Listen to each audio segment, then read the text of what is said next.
तो आज का हमारा टॉपिक है सेंट्रीपिटल एक्सेलरेशन।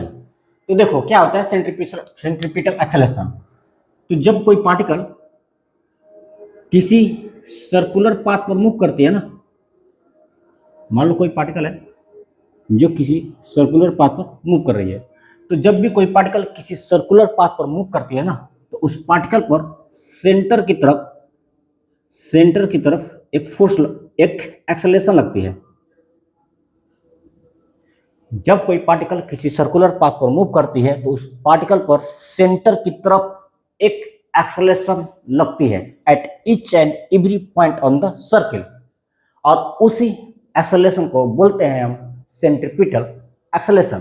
तो क्या होगा इसका डिफिनेशन सेंट्रीपिटल एक्सेलरेशन का? When a particle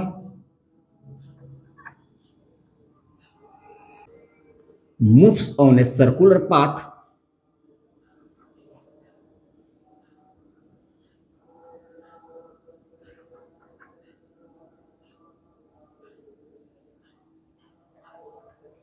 then it have an acceleration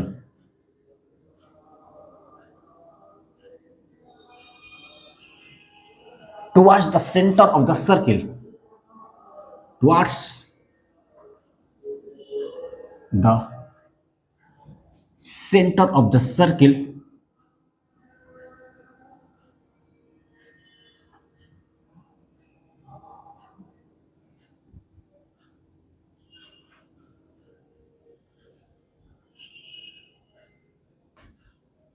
which is called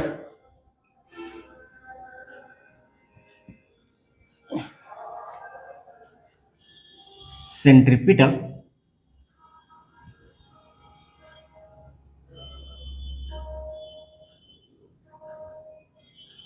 acceleration. तो यदि बात करें हम सेंट्रीपिटल एक्सेलरेशन की, तो सेंट्रीपिटल एक्सेलरेशन को हम एसी से डिनोट करते हैं। तो सेंट्रीपिटल एक्सेलरेशन एसी बराबर होता है v स्क्वायर अपॉन में आर। सेंट्रीपिटल एक्सेलरेशन का फॉर्मूला क्या होता है? तो v स्क्वायर अपॉन में आर, जहां पर एसी क्या है? तो सेंट्रीपिटल एक्सेलरेशन है, centripetal acceleration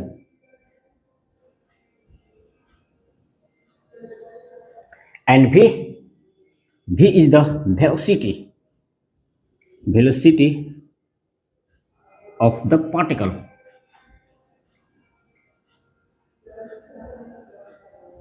linear velocity of the particle v, and r is the radius of the circle, radius of the circle. जिस सर्कुलर पाथ पर पार्टिकल मूव कर रहा है ना, उसका रेडियस है आर। तो ये इनका फॉर्मूला हो गया है, ये इनका डिफिनेशन हो गया। इतना नोट कीजिए, फिर आगे देखते हैं। देखो सेंट्रीपिटल एक्सेलरेशन में क्या होता है, यदि पार्टिकल यहाँ पर है ना, हमने मान लिया कि पार्टिकल यहाँ पर है, इस सर्किल के इस पॉइंट पर है, तो यदि इस पॉइंट पर देखें ना, तो टेंजेंशियल एक्सेलरेशन किधर होगा? इधर होगा। ये किसका डायरेक्शन है? टेंजेंशियल एक्सेलरेशन का। और इस पॉइंट पर पार्टिकल का सेंट्रीपिटल एक्सेलरेशन क्या डायरेक्शन क्या होगा? तो ये होगा towards the centre of the circle. और बात करें अगर इस पॉइंट पर बात करें, इस पॉइंट पर पार्टिकल का सेंट्रीपिटल एक्सेलरेशन किधर होगा? Sorry, tangential acceleration towards the tangent. और यही डायरेक्शन लीनियर वेलोसिटी का भी होगा। और यदि बात करें इस पॉइंट पर सेंट्रीपिटल एक्सेलरेशन की डायरेक्शन की, तो किधर होता है? तो सेंट्रीपिटल एक्सेलरेशन वो तो हमेशा सेंटर की तरफ ही लगती है। और यदि बात करें इस पॉइंट पर ना, इस पॉइंट पर भी पार्टिकल के टेंजेंशियल एक्सेलरेशन का डायरेक्शन ये होगी, और सेंट्रीपिटल एक्सेलरेशन का डायरेक्शन ये होगी।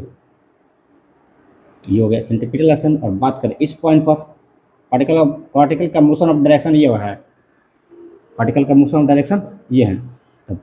बात करें इस पॉइंट पर भी पार्टिकल का tangential acceleration towards the tangent 80 and centripetal acceleration towards the centre of the circle AC. तो तुम किसी पॉइंट पर चले जाओ ना, सेंट्रीपिटल एक्सेलरेशन हमेशा इस टेंजेंशियल एक्सेलरेशन के परपेंडिकुलर होता है। आप सर्किल के किसी पॉइंट पर चले जाइए, जो सेंट्रीपिटल एक्सेलरेशन होता है ना वो हमेशा टेंजेंशियल एक्सेलरेशन के परपेंडिकुलर होता है। अब चाहे इस पॉइंट पर भी देख लीजिए, इस पॉइंट पर पार्टिकल का टेंजेंशियल एक्सेलरेशन किधर होगा, तो टुवर्ड्स द टेंजेंट, ऐसे टेंजेंट ड्रॉ कर दीजिए। और ये बात करें इस पॉइंट पर पार्टिकल के सेंट्रीपिटल एक्सेलरेशन डायरेक्शन क्या होगा, तो वो इनके परपेंडिकुलर होगा, towards the centre, towards the centre होगा, और इसके परपेंडिकुलर होगा, एटी के परपेंडिकुलर होगा एसी।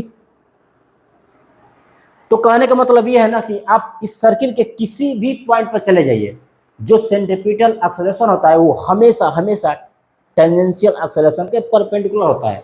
या फिर आप ऐसे ही बोल सकते हो कि आप इस सर्किल के किसी भी पॉइंट पर चले जाइए, जो पार्टिकल का सेंट्रीपिटल एक्सेलरेशन होता है ना वो हमेशा लीनियर वेलोसिटी के परपेंडिकुलर होता है, क्योंकि जिधर टेंजेंशियल एक्सेलरेशन का डायरेक्शन होता है उधर ही लीनियर वेलोसिटी का भी डायरेक्शन होता है, ठीक है ना। क्योंकि सेंट्रीपिटल एक्सेलरेशन टेंजेंशियल एक्सेलरेशन के हमेशा परपेंडिकुलर होते हैं, इसलिए सेंट्रीपिटल एक्सेलरेशन को नॉर्मल एक्सेलरेशन भी बोला जाता है। तो इस लाइन को भी मैं लिख दे रहा हूं, since centripetal acceleration is perpendicular to the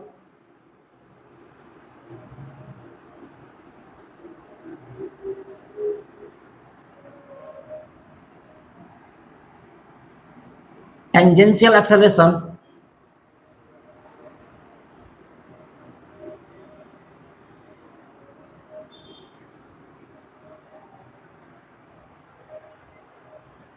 bracket में आप वेलोसिटी भी लिख सकते हो, क्योंकि जिधर टेंजेंशियल एक्सेलरेशन का डायरेक्शन होता है ना उधर ही टेंजेंशियल वेलोसिटी का भी डायरेक्शन होता है। सो it is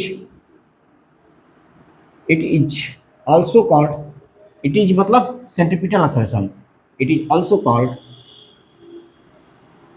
normal acceleration, normal acceleration। तो सेंट्रीपिटल एक्सेलरेशन को हम नॉर्मल एक्सेलरेशन भी बोलते हैं। अपने सेंट्रीपिटल एक्सेलरेशन का डिफिनीशन भी देख लिया, अपने सेंट्रीपिटल एक्सेलरेशन का फॉर्मूला भी देख लिया, AC=v²/r। तो नेक्स्ट वीडियो में हम देखेंगे इसका डेरिवेशन। आज हम इतना ही तक रहने देंगे, तो मिलेंगे हम नेक्स्ट वीडियो में। Wish you all the best.